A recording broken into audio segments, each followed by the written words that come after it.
గుంపులు గుంపులుగా గుంపులు గుంపులు అయితే ఇదేట్రా నాయన ఎక్కడ లేని విచిత్రము ఏంటా అనుకుని ఇక చాలా ఎక్కువ పాము.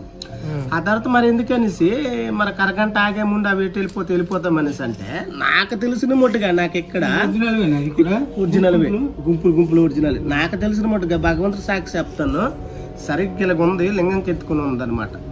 లింగంకి మీద అంటే మీద అది ఏమో ఆ రోజు దాని రోజు లేదంటే మరి ఇంకేమిటంది నాకేం అర్థం కాదు. సరిగ్గా ఇలాగ ఎత్తుకొని ఉంది. నేను ఒక్కడిని వెళ్ళాను తవ్వేసి వచ్చేస్తే మరి ఎందుకని బిజారు అనుకోని మనం కొద్దిగా డేరింగ్ చేస్తాం. ఇక్కడ పొట్లున్న తవ్వేస్తున్నాం చాలా.